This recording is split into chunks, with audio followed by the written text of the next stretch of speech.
Hello, Chris here again. In this video, I'm going to talk about the difference between cinematic artists and real-time artists. So a 3D artist working on a cinematic experience is contributing to the development of a product that will be used by a passive consumer. A consumer or an audience member who is watching a video of some sort. They have no control over this video.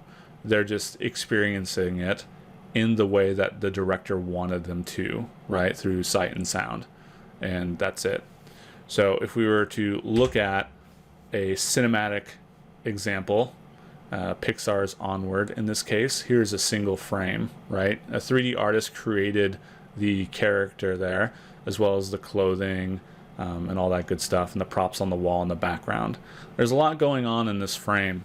So outside of the 3D models, we have the texture work that has been applied. We have particles in the air. We have physics going on, different collisions happening.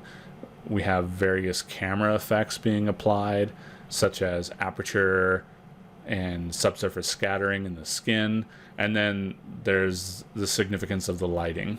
So a director is in complete control over a cinematic product, and they're controlling what the consumer is seeing and hearing at all times. And regardless of how many times it's played, right, it's always going to be the same. So the purpose in this case is to tell a story. So if we take this example of Pixar's Onward, and we think about frame rate and rendering. So if we think about a movie and the visual aspect of a movie, we are thinking about a bunch of still images that are being played very quickly back to back. Right? And this is creating the illusion of movement. And each one of those still images is called a frame. So the runtime for Onward is 114 minutes. And FPS, the frames per second, is 24 frames per second. This is pretty standard for film and television. The total frames for 114 minutes is 164,160. Now to get each one of these frames, they have to be rendered out. And the render time for a single frame is about 27 hours. Now, I don't have the exact number for Onward, but I do know that reports from Pixar on their films range anywhere from frames being 24 hours to render up to like 33 plus hours to render. So I just took an average here.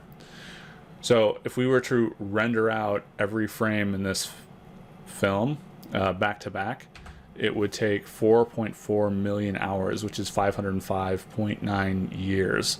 So that's a long time, right? Pixar has a large render farm where they are able to cut this render time down dramatically because they have thousands of computers working on it at the same time.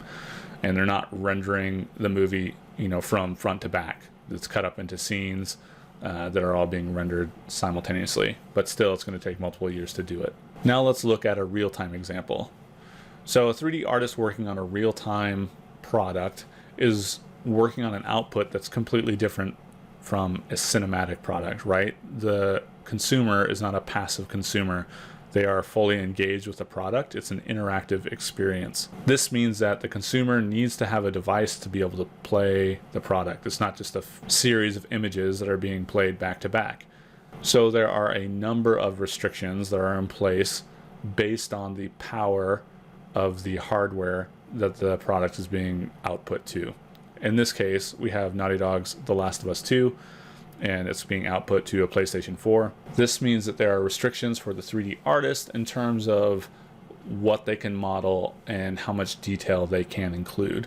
So the pipeline and the workflow for 3D modeling for real time is quite different than 3D modeling for cinematic experience, right? The user is in control of the camera and the player, which has this giant ripple effect on lighting and animations and AI and everything else that is being seen on screen. And all of that needs to happen ideally, smoothly.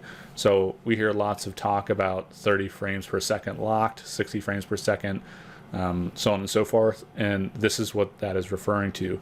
So we are going to be exploring 3D art for real-time engines. We'll see you there.